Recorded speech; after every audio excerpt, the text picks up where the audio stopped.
You're sitting in the lobby for a job interview that you've been waiting for your whole life.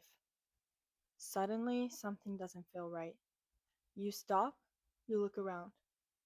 There's 5 or 6 other people there.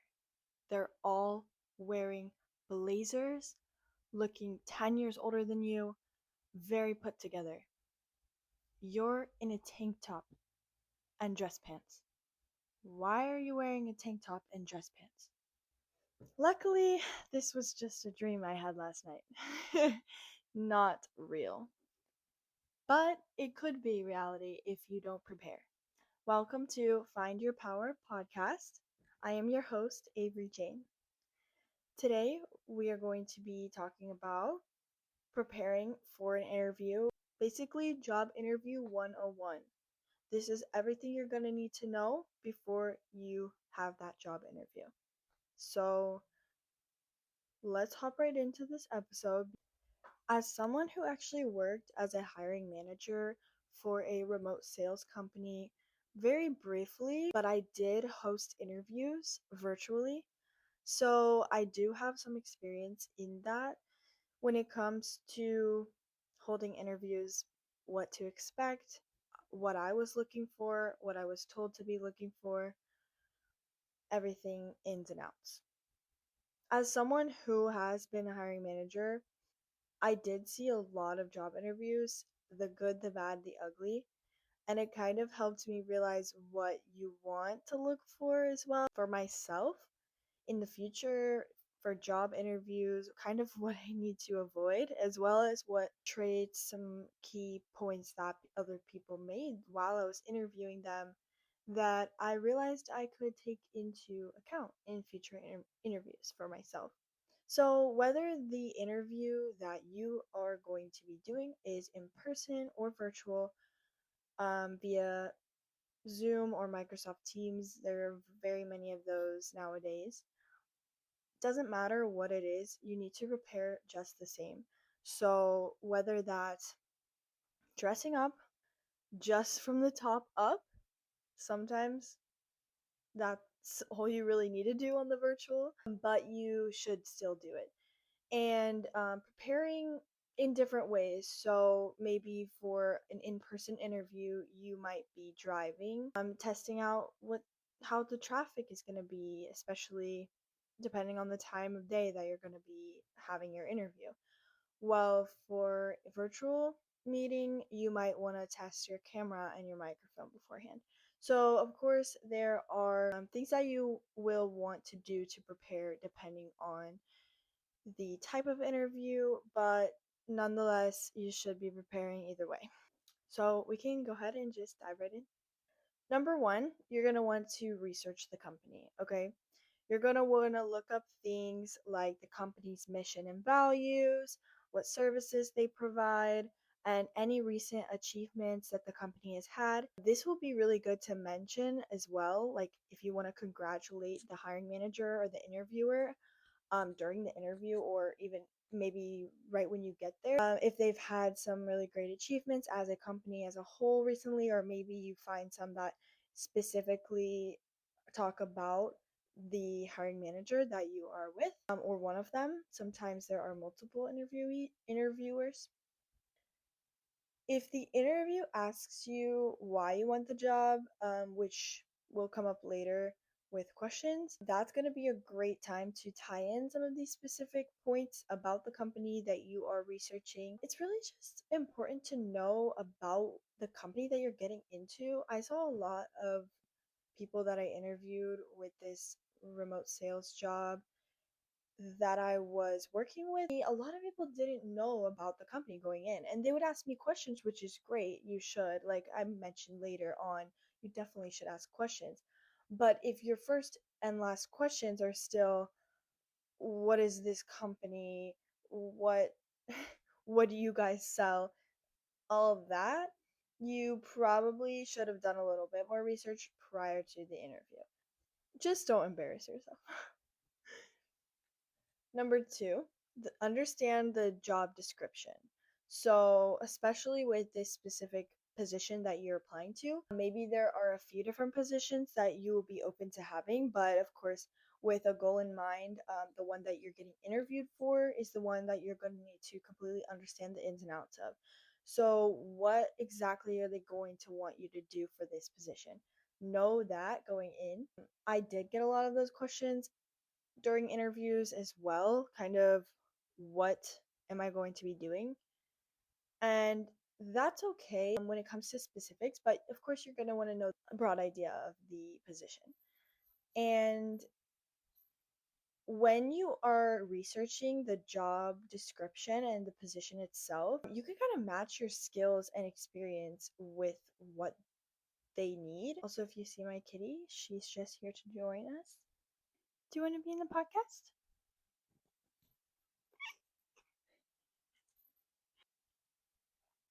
So, when you're matching your skills and experience with what they need, you can kind of do this by framing your experiences in a different lens.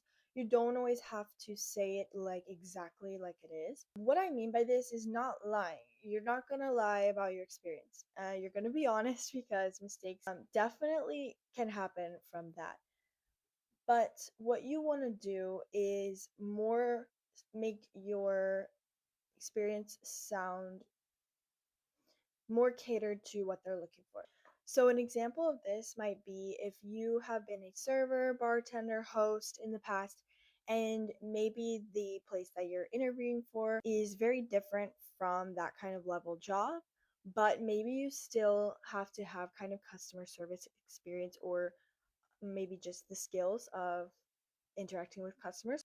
So, if you need experience like that, you can kind of frame your experience as I've had 2+ years in client facing roles. But if you frame it in that way rather than just, I was a bartender for about 2 years, you can see how that sounds very different. So I've had around 2 years in client facing roles. Much better. Another thing is that it might actually be helpful for you to list some of your strengths out, like maybe on a piece of paper, maybe in your notes app on your phone, anything you need to do, but kind of think about some of your strengths before you go into the interview. Because, that is something that they usually ask you, and that's going to be the next part of the episode. But that is something helpful. You might want to kind of touch on what your skills are so then you can kind of also find a way to reframe them to a way that sounds in a better lens of what the company is looking for. Number 3, you want to prepare your answers for the simple questions. So, actually, I did a little bit of research for you guys. To help you out, I found the top 10 questions that they ask in job interviews according to Indeed, as well as some kind of tips on responses for them. But it might be helpful to write these down prior to the interview, or if not, write them down, but maybe write down your answers, maybe write down just the questions if you need to think about them a bit longer, whatever you need to do. So, number 1 is tell me about yourself. With this kind of question, it's so broad that you need to be careful what you start talking about. You really don't want to start talking about personal stories. They aren't really asking about your personal life in this so much. They want to know your experiences related to the job that they're hiring for in this question. So basically, you're just going to want to highlight your key experiences related to the job here. You also might want to avoid telling them your age or, like I said, personal details about yourself, going too deep into your personal life. Keep it brief, but definitely, I'd say you want to elaborate on more than one experience that you've had, if you can. Number 2, why are you interested in our company? This is the question where you can kind of pull that information that you did the research on before. Basically, when you research all about the company, this is where you're going to pull that back in. Touch on what you learned about the company during your research and touch that into why you're interested in it. I mean, you must be since you're there. Number 3, why are you interested in the position? So the position is very different than the company, so you might want to keep those separate when it comes to thinking about your answers for these. You're going to want to have a different answer for both. So the company relates to more of the research that you did before, maybe what accomplishments the company has had. When it comes to the position, the goal is to communicate to the interviewer that you are very interested in that specific job opening as opposed to other ones because they want to know why you're sitting in front of them and not sitting in front of another interviewer. But especially if the company is looking for long term employees to hire, you definitely want to highlight why you're there rather than sitting at a different interview. What are your strengths? Is number 4. So with this one, you're going to kind of match 2 to 3 of the skills that they are looking for in the job description, which you probably should have seen online, whether that's on Indeed or LinkedIn or wherever you saw that job. You're going to kind of want to draw back 2 to 3 of those skills and touch on how they relate to you. And even better, if you've already touched on those skills already in the interview when it comes to your experience that you've had, that's even better. You can kind of loop that back around, saying maybe, yes, I've had this experience, 2 years in client facing roles, so I would say I'm very outgoing and very communicative. Maybe that's something that's on their job description that they're looking for. Number 5 for the top questions is, what are your weaknesses? So this one's like tricky sometimes. They're probably asking you this really to gauge your self awareness in most situations. But it's best to share a trait that won't affect your ability to do the core responsibilities of the job, even if that is your number one weakness. You do want to kind of shy away from doing that because that is basically telling them why they shouldn't hire you. So don't do that, but definitely be honest. It's also a good idea to maybe, after you mention your weakness, touch on how you're working on it or how you're working on managing and fixing maybe that weakness, depending on what it is. But that can also show that you're like self-aware and can work on your weaknesses. Number 6, why did you leave your last job? Here, it's best to just be honest, concise, and positive. You don't really want to dive too deep in it. Um, you want to try to shy away from speaking too negatively. If you can, don't try to, you know, talk down on your manager, your past manager, or your past coworkers. It's just not going to look good or professional. So if you can, just keep it very concise, keep it very positive. You don't have to go too into detail with this one. Number 7, how do you prioritize your work? Uh, with this one, the interviewer really wants to evaluate your organization skills and your work ethic. So, just briefly describe the techniques that you can use, and the tools that you already use to stay on track with work, and just kind of able to evaluate your work ethic with this. You can also give examples on when you successfully met deadlines. That would be very helpful in them kind of realizing that you're not just bluffing and that you have been successful with this in the past. Number 8, describe how you deal with conflict in the workplace. This one, again, very good to share a personal experience that you've had, maybe with your past workplace or past few workplaces, when you successfully handled conflict in the workplace setting. Um, Again, don't want to speak negatively on past managers, don't want to speak negatively on past coworkers. It just doesn't shine a good light. So try not to do that. Number 9, what's your preferred work environment slash leadership style? So with this one, there's no wrong answer. Really, just be honest. Do try to think about this answer beforehand. Everyone's going to have a different answer for this. Just remember to be honest and concise because at the end of the day, if your preferred work environment or leadership style does not actually meet what they're looking for, that's going to affect you too. So you really do want to know, and they do want to know as well. 100% honest with this one. And number 10, why should we hire you over other qualified candidates?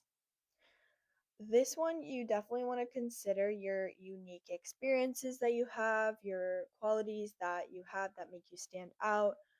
Um, really just be yourself with this answer, especially to kind of highlight how you're unique, not just so by the book, unless, of course, that's what they're looking for. But a lot of times people want to hire different employees with different personalities. They're not all looking for someone straight to the book, just going to give them the answers that they want all the time.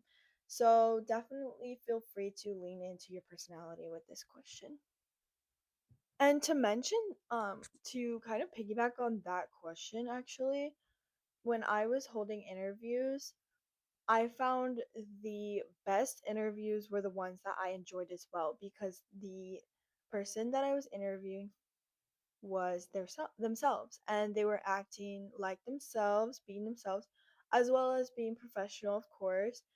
But is if you are being yourself and kind of making the interviewer or hiring manager have a good time with the interview, that's your best situation. So, of course, you want to gauge the feel depending on how professional this environment is. But if it's a little more lenient, feel free to maybe feel a little more relaxed. Especially that can show confidence as well if you have a little bit of humor in one or two of your responses. If that seems like the vibe, of course you want to fill that out first. So, number 4, you're going to want to prepare questions to ask the interviewer or hiring manager. Okay, whether you come up with these beforehand or you come up with them along the way, that's okay too. Most of the time in interviews, I just plan on coming up with them along the way. Just because I do always think of something while they're talking, but you definitely want to have some questions. It really shows your interest and your confidence. And the hiring managers like when you ask questions. When I was hiring manager and I was holding interviews, if I was interviewing someone and I went through the whole spiel about the company, I asked my questions to them and I got their answers, and then I say, "Do you have any questions?" And they ask me nothing, and they say no, a lot of times I almost took that as a sign that they were not completely focused on the interview. Maybe they were distracted or not completely listening. Because I'm not going to cover every single thing about the job in the interview. And a lot of times you can't find all the information online that you want to know about the company either. So there's got to be at least one or two questions out there that a possible new employee is going to have. So definitely trying to figure out what those are. Number 5, you're going to want to plan your appearance. Just like my dream last night, or nightmare as you want to call it, that I mentioned at the very beginning of the episode, you want to be prepared when it comes to your appearance, what you're wearing. So if this interview is in person, make sure you plan the time that you will leave. You want to give plenty of time to get there and prepare, maybe shower beforehand, do your hair. If you wear makeup, do your makeup. If you need to get a new suit or a new dress, pants, or whatever, you want to do that a day or two beforehand, okay? Don't do that the day of, the morning of. So definitely plan your outfit, plan your time to get there, your traffic incorporate traffic into your time. I had a high school teacher that once told me and the class that I engraved into my brain that when it comes to job interviews, you should drive that route the day or two before, around the same time that you're going to have your interview. So drive to the place, if this is in person, of course, that you will have your interview. Say your interview is at 3 p.m. on a Wednesday. On that Monday or Tuesday, you want to drive to that place at around 3 p.m. just to test out that traffic, especially if you've never been there. If you've been there, maybe this one doesn't quite so apply to you. But if you've never been there, definitely do that just so you can really know the traffic around that time and the route and what it looks like. And also on the day of the interview, leave like 30 minutes. Like, I know that seems excessive, but you want to leave 30 minutes earlier than you would need to, at the very least. If you get there 30 minutes early, that's okay. You can sit in your car or whatever you need to do to just stall some time. Sit outside, maybe take a little walk if it's not too hot outside. Like, whatever you need to do, because the worst situation is if you're rushing to get to an interview, you're stressed, your adrenaline is high already because you're about to have this interview. It's just not a good combination. So don't run into that situation. Get there very early. You also want to dress slightly more professional than the company's dress code. Depending on the company, you can also just try to gauge how you want to dress. I'd say there are so many YouTube videos out there on job interview etiquette and dress code, so you can look into that. If it's virtual, make sure that you have a quiet space for that time of your interview. Make sure you have good lighting, make sure your camera and your microphone work. You don't want to run into a situation where you're trying to log on to the Zoom and you realize that your camera's not working or your microphone's not working. That has happened to me. When I was a hiring manager, I ran into that quite a few times since I did hold virtual interviews. And of course, the interviewer is not going to 100% put the blame on you for that, but it is definitely something to watch out for because it does kind of show that you didn't prepare as much. So just make sure, even if you're going to wear headphones or something, that those are working right. I've had experiences when I log on for the interview and the person that I'm interviewing, their headphones are on crooked, and maybe I can't hear them and they're frazzled to fix that, and we're already like 5 minutes behind at that point. So just make sure everything's together when it comes to that. Lastly, after the interview is a very important thing to touch on. So you may want to send an email, like a thank you email, within 24 hours of the interview, especially if this is like number one, number two job choice that you really, really want. This gives you kind of a leg up on the candidates that they interview that don't do this, because sometimes you have companies that are interviewing many candidates, more than you would imagine. In this follow up email, just kind of touch on how the interview went a little bit, restate your interest in the company, and you want to keep it short and professional.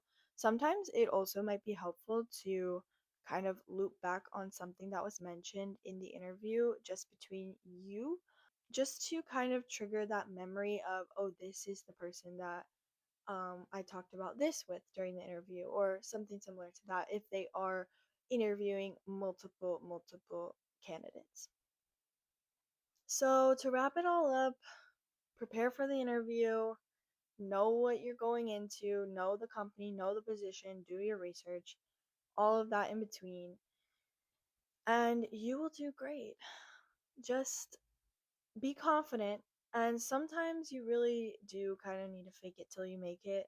I know that doesn't sound great, but it's to an extent, right? Don't completely fake something. If you're going into a job with absolutely no experience and blindsided, don't do that. But if it's a job that you've never had before and you're confident that you can learn it very quickly, sometimes fake it till you make it is the answer. But if you're on the path to finding your power, and a lot of times it's a never ending path, join me in doing the same. Tune in every Thursday to listen or watch video on YouTube or Spotify. Be sure to check out the Instagram at findyourpower_podcast. That's where I'll be posting updates on the episodes. Thank you so much for listening. Also, feel free to DM me through the Instagram as well. Any questions, comments, I will probably respond. Um, and thank you so much for tuning in and listening again. If you enjoyed, please rate the podcast. Feel free to leave any comments or reviews that you like. I'm okay with constructive criticism. And lastly, if you would like to be featured in an interview, you can send me an email. I linked it below in the description section, so feel free to do that. I will talk to you guys again soon, and remember, we will find your power.